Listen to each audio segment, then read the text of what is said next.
বাংলাদেশের অর্থনীতি পুনর্গঠন সহ ডিজিটালাইজেশন, তারল্য, জ্বালানি এবং বিদ্যুৎ ও পরিবহনে সংস্কারের জন্য অন্তর্বর্তী সরকারকে $3.5 বিলিয়ন অর্থ সহায়তা দিতে আগ্রহী বিশ্বব্যাংক। বুধবার নিউ ইয়র্কে বিশ্বব্যাংকের প্রেসিডেন্ট অজয় বঙ্গের সাথে প্রধান উপদেষ্টার সাক্ষাৎ অনুষ্ঠিত হয়। এই সাইডলাইন বৈঠকে এ আগ্রহের কথা জানায় সংস্থাটি। এছাড়া পাকিস্তান ও নেপালের প্রধানমন্ত্রী, চীনের পররাষ্ট্রমন্ত্রী ও জাতিসংঘের মানবাধিকার বিষয়ক হাই কমিশনার ফলকার তুর্কের সঙ্গেও বৈঠক করেন ডক্টর ইউনুস। সাইদুর রহমান আবিরের রিপোর্ট। যুক্তরাষ্ট্রের নিউ ইয়র্কে চলছে জাতিসংঘের ৭৯তম অধিবেশন, যেখানে অংশ নিয়ে ব্যস্ত সময় পার করছেন অন্তর্বর্তী সরকারের প্রধান উপদেষ্টা ডক্টর মোহাম্মদ ইউনুস। বুধবার সফরের দ্বিতীয় দিন জাতিসংঘ সদর দপ্তরে পাকিস্তানের প্রধানমন্ত্রী শাহবাজ শরীফের সাথে বৈঠক করেন প্রধান উপদেষ্টা। বিভিন্ন পর্যায়ের দ্বিপক্ষীয় সহযোগিতা পুনরায় চালু করার উপর জোর দেন শাহবাজ ও ইউনুস। এছাড়া দক্ষিণ এশিয়ার আঞ্চলিক সহযোগিতার শীর্ষ প্ল্যাটফর্ম হিসেবে স্বার্থকে আবারও উজ্জীবিত করার আহ্বান জানানো হয়।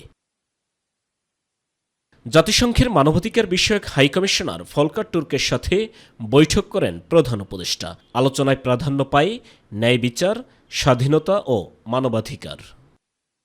পরে নিউ ইয়র্কে বিশ্বব্যাংকের প্রেসিডেন্ট অজয় বঙ্গের সাথে প্রধান উপদেষ্টার সাক্ষাৎ অনুষ্ঠিত হয়, যেখানে দেশের অর্থনীতি পুনর্গঠন সহ ডিজিটালাইজেশন, তারল্য, জ্বালানি এবং বিদ্যুৎ ও পরিবহন সংস্কারের জন্য অন্তর্বর্তী সরকারকে $3.5 বিলিয়ন অর্থ সহায়তা দিতে আগ্রহ প্রকাশ করে বিশ্বব্যাংক। প্রধান উপদেষ্টা প্রেস উইং জানান, নিউ ইয়র্কে জাতিসংঘ সদর দপ্তরে সাধারণ পরিষদের সাইডলাইনে প্রধান উপদেষ্টার সঙ্গে এক বৈঠকে বিশ্বব্যাংকের প্রেসিডেন্ট এই সমর্থনের ঘোষণা দেন। নিউ ইয়র্কে জাতিসংঘ সাধারণ পরিষদের সাইডলাইনে চীনের পররাষ্ট্রমন্ত্রী ওয়াং ইর সঙ্গে প্রধান উপদেষ্টা ডক্টর ইউনুসের সৌজন্য সাক্ষাৎ হয়। এ সময় চীনকে বাংলাদেশের জনগণের পুরনো বন্ধু বলে আখ্যা দেন ইউনুস। তিনি বলেন, অতীতের মতো সব উন্নয়নের কাজের অংশীদার হবে চীন। পরে নেপালের প্রধানমন্ত্রী কেপি শর্মা ওলির সঙ্গে দ্বিপক্ষীয় বৈঠক করেন প্রধান উপদেষ্টা মোহাম্মদ ইউনুস। এছাড়া জাতিসংঘের কয়েকটি উন্নয়ন সংস্থার ঊর্ধ্বতন কর্মকর্তাদের সাথেও বৈঠক করেন বাংলাদেশের অন্তর্বর্তী সরকার প্রধান মোহাম্মদ ইউনুস। সাইদুর রহমান আবির, মাই টিভি নিউজ ডেস্ক। চীনা সহযোগিতা ছাড়া রোহিঙ্গা সংকট সমাধান সম্ভব নয় বলে মন্তব্য করেছেন অন্তর্বর্তী সরকারের অর্থ উপদেষ্টা ডক্টর সালেহ উদ্দিন আহমেদ। তিনি বলেছেন, সংকটে চীন বাংলাদেশের পাশে থাকে। এছাড়া বাংলাদেশের সবচেয়ে বড় বাণিজ্যিক অংশীদার চীন। বুধবার রাতে গণপ্রজাতন্ত্রী চীনের ৭৫তম প্রতিষ্ঠাবার্ষিকীর অনুষ্ঠানে তিনি এসব মন্তব্য করেন। আগামী দিনে দুই দেশের মধ্যে বাণিজ্য আরও বাড়বে বলে তিনি উল্লেখ করেন। এ সময় চীনা রাষ্ট্রদূত ইয়াও ওয়েন বলেন, যে কোনো পরিবর্তনের পরও বাংলাদেশের সঙ্গে চীনের সম্পর্ক অপরিবর্তিত থাকবে। বিস্তারিত আমিনা হিরা রিপোর্টে। ১৯৪৯ সালের ১ অক্টোবর বেইজিংয়ের থিয়ান আনমেন মহাচত্বর থেকে গণপ্রজাতন্ত্রী চীন প্রতিষ্ঠার ঘোষণা দিয়েছিলেন চেয়ারম্যান মাও সেতুং। সেদিন পৃথিবীর বুকে পুনরায় মাথা উঁচু করে দাঁড়ায় নয়া চীন, আর অবসান হয় প্রাচীন চীনে শত শত বছরের বিদেশি আগ্রাসন ও অপশাসনের। ১৯৪৯ থেকে ২০২৪ মাত্র ৭৫ বছরে চীনের অর্থনৈতিক সমৃদ্ধি বিশ্বে চোখে পড়ার মতো, আর বাংলাদেশ চীনের বন্ধুত্ব প্রায় ৫০ বছরের। বাংলাদেশের অন্যতম বন্ধুপ্রতিম দেশ চীন। বন্ধুত্বের দীর্ঘ সময় ধরে দুদেশেই পাশে দাঁড়িয়েছে দুদেশের। গেল বুধবার এক ৫ তারকা হোটেলে চীনের ৭৫তম জাতীয় দিবস উদযাপনের আয়োজন করে ঢাকার চীনা দূতাবাস। অনুষ্ঠানে প্রধান অতিথি অর্থ উপদেষ্টা সালেহ উদ্দিন আহমেদ বলেন, রোহিঙ্গা ইস্যুতে চীন সহযোগিতা করছে। চীনা সহযোগিতা ছাড়া রোহিঙ্গা সংকট সমাধান সম্ভব নয়।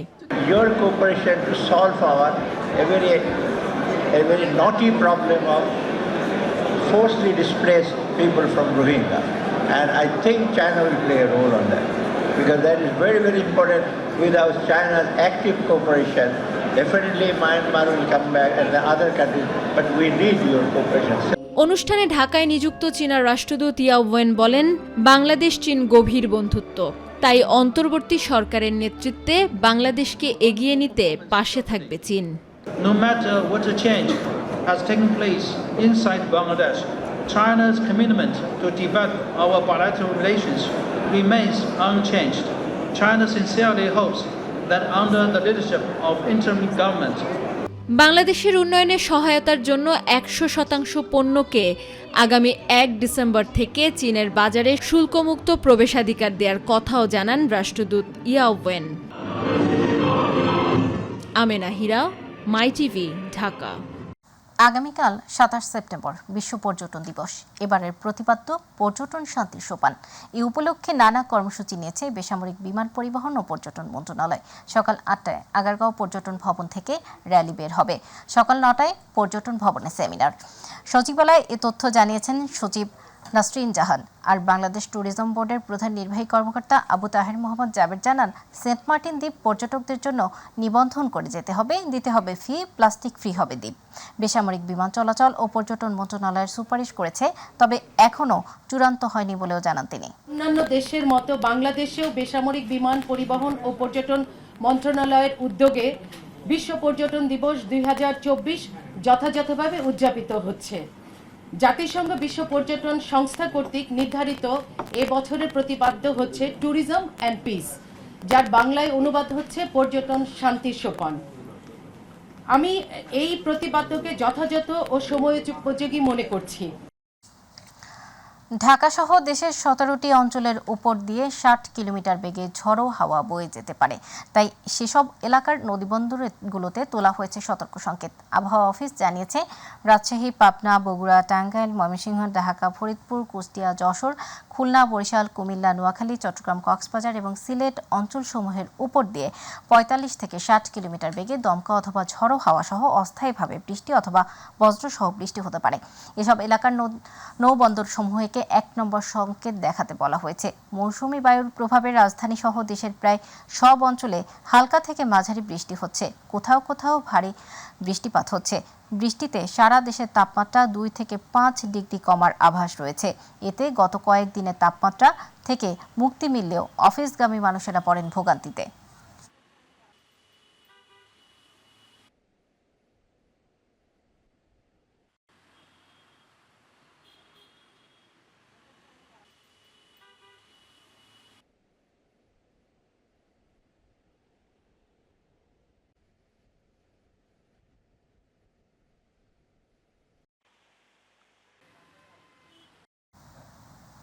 বরিশালের মুলাদীতে অব্যাহত রয়েছে জয়ন্তী নদীর ভাঙন, যার ফলে এরই মধ্যে বিলীন হয়েছে 200-র অধিক ঘরবাড়ি, রাস্তাঘাট এবং শত শত একর ফসলি জমি।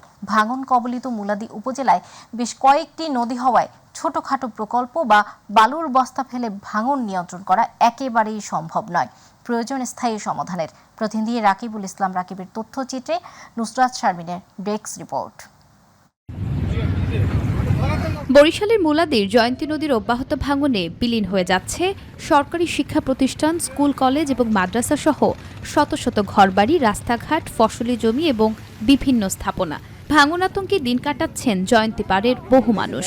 যুগ যুগ ধরে এই জয়ন্তী নদী ভাঙছে তো ভাঙছেই, এপারের মানুষ ওপার যায়, ওপারের মানুষ এপার আসে। এই জয়ন্তী নদীর কারণে শত শত এই পরিবার আজকে নিঃস্ব হয়ে যাচ্ছে। 200 পরিবার নিঃস্ব হয়ে গেছে। আমাদের বাড়িঘর 3 বার ভাঙছে।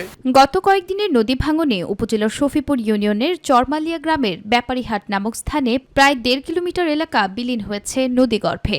ভাঙন থেকে বাঁচতে এরই মধ্যে কয়েকশো ঘরের বাসিন্দারা তাদের ঘরবাড়ি সরিয়ে নিচ্ছেন অন্যত্র। আমাদের যত জায়গা জমিন আমার বাবার ছিল সবাই এই জয়ন্তী নদীতে বিলীন হয়ে যাইতেছে। আমাকেও এখন থাকার মতো কোনো জমিন নাই। 2 বার বাড়িঘর ভাঙ্গা আমরা কোনো রকম বসবাস করতেছি। রাস্তাটা ভাঙ্গিয়া গেলে 3 ইউনিয়নের সাথে মুলাদির সাথে যাতায়াত ব্যবস্থারও এটা বিচ্ছিন্ন হয়ে যাবে। এ বিষয়ে পানি উন্নয়ন বোর্ডের কর্মকর্তারা বলছেন, ভাঙন কবলিত এলাকা পরিদর্শন করা হয়েছে। বরাদ্দ পেলেই প্রাথমিকভাবে জিও ব্যাগ ফেলে ভাঙন রোধ করা হবে। চরমালিয়া বাজার এলাকায় হঠাৎ নদী ভাঙন দেখা যায়, সেক্ষেত্রে আমরা সহজভাবে পরিদর্শন করি। সেখানে নদী ভাঙনের দৈর্ঘ্য প্রায় 150 মিটার। আমরা অলরেডি এই জন্য আমরা বরাদ্দ চাই রাখছি 2.5 কোটি টাকা। যদি আমরা বরাদ্দটা পাই তাহলে আমরা দ্রুত কাজ শুরু করবো। ভাঙন রোধে সরকারি কোনো পদক্ষেপ না থাকায় খোলা আকাশের নিচে নির্ঘুম রাত কাটাচ্ছেন পদ্মাপাড়ের মানুষ। তাই দ্রুতই ভাঙন রোধ করতে প্রয়োজনীয় পদক্ষেপ নেওয়ার দাবি সকলের। নুসরাত শারমিন, মাই টিভি নিউজ। বরিশালের আগৈলঝাড়া স্বাস্থ্য কমপ্লেক্সে ২৬ জন ডাক্তারের পদ থাকলেও ডাক্তার রয়েছেন মাত্র ৪। এর মধ্যে একজন ডাক্তার রয়েছে প্রশিক্ষণে। চিকিৎসক সংকটে প্রায় ৫ লক্ষাধিক মানুষের চিকিৎসা সেবা ব্যাহত হচ্ছে। ডাক্তার সংকটের কারণে স্বাস্থ্যসেবা নিতে আসা রোগীদের ভোগান্তি পোহাতে হচ্ছে। তাই দ্রুত এই সংকট সমাধানের দাবি রোগী, স্বজন, নার্স সহ কর্মকর্তাদের। প্রতিনিধি গিয়াসউদ্দিন মিয়ার রিপোর্ট জানাচ্ছেন নুসরাত শারমিন। বরিশালের আগৈলঝাড়া উপজেলার ৫০ শয্যা বিশিষ্ট স্বাস্থ্য কমপ্লেক্স হাসপাতালে নানা সমস্যার মধ্যে অন্যতম পর্যাপ্ত ডাক্তারের সংকট। ৫০ শয্যার এই হাসপাতালটিতে ডাক্তারের পদ রয়েছে ২১টি, যার মধ্যে ৪ জন ডাক্তার থাকলেও একজন রয়েছেন প্রশিক্ষণে। ফলে স্বাস্থ্যসেবা পেতে ভোগান্তি পোহাতে হচ্ছে সেবা প্রত্যাশী রোগীদের। আমরা অনেক দূরে এসে বসে রয়েছি, ডাক্তার কম থাকার কারণে আমরা ডাক্তার দেখাতে পারতেছি না। এরা ঠিকমতো ট্রিটমেন্টও দেয় না, এই জন্য আমাকে এই সমস্যাটাই বেশি। আগে ছিল ২১ জন ডাক্তার, এখন সেখানে ৪ জন ডাক্তার আছেন, একজন আছে ট্রেনিং এ। আমাদের এখানে ডক্টরের অনেক সমস্যা হতেছে, ডক্টর না থাকার জন্য রোগীরা আসতেছে, ভিড় করতেছে। খুবই ঝামেলা হচ্ছে, অথবা ইমার্জেন্সি ম্যানেজ করা খুবই কষ্টকর।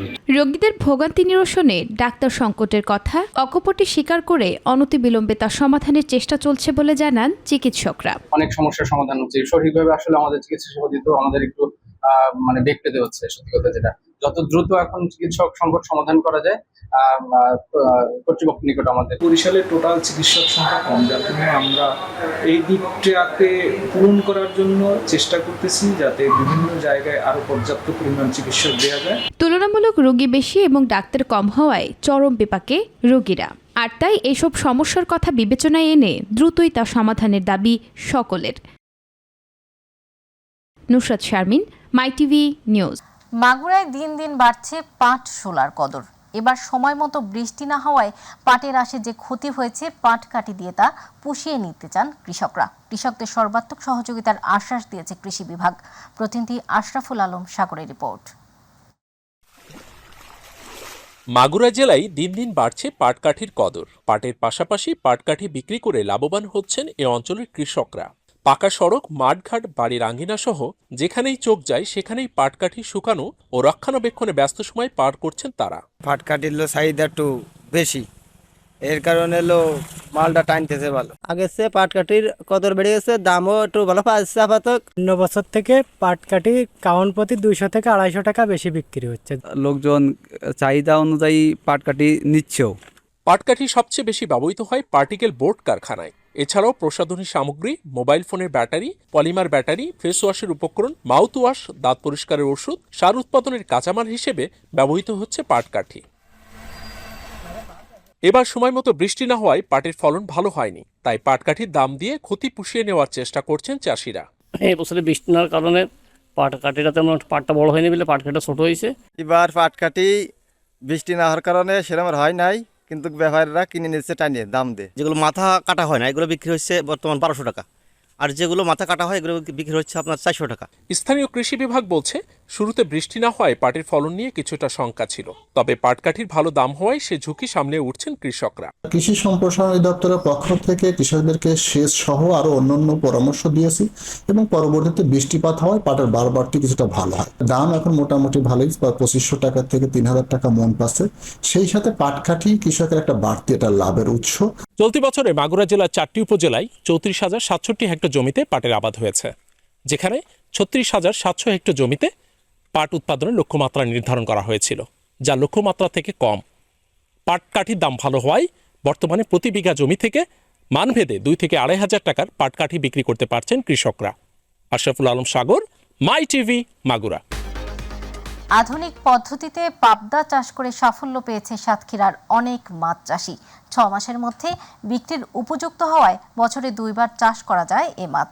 বিদেশেও চাহিদা থাকা ও খরচের তুলনায় দ্বিগুণ দামে বিক্রি হওয়ায় অন্য মাছ চাষের চেয়ে লাভও বেশি। প্রতিনিধি ফয়জুল হক বাবুর রিপোর্ট জানাচ্ছেন শামস তাবরেজ উচ্ছ্বাস। অল্প সময়ে অধিক উৎপাদন হওয়ায় পাবদা চাষে দিন দিন আগ্রহ বাড়ছে সাতক্ষীরার মাছ চাষিদের মাঝে। আধুনিক প্রযুক্তি ব্যবহার করে পাবদার সাথে সাদা মাছের মিশ্রণ চাষের ফলে মাছের উৎপাদন বৃদ্ধি পাচ্ছে বলে জানান এখানকার মৎস্য চাষিরা। ওষুধ পানি দিতে হয় সপ্তাহে অন্তত 10 থেকে 20 হাজার টাকার ওষুধ লাগে সপ্তাহে। রাত্রি 10টার দিকে খাদ্য দিতে হয়, প্রতি ঘেরটায় ছড়ে দেওয়া লাগে। আমরা এটা সাদা মাছ এবং পাবদা মাছ মিশ্রিত চাষ করি। বগুড়া থেকে এবং ময়মনসিংহ থেকে আমরা রেণু আমদানি করে আমাদের সাতক্ষীরা থেকে এটা আমরা উৎপাদিত করি। অন্য মাছের তুলনায় পাবদা মাছের উৎপাদন বেশি ও একই জমিতে বছরে 2 বার চাষ করা যায় বলে এ মাছ চাষ করে লাভবান হচ্ছেন তারা।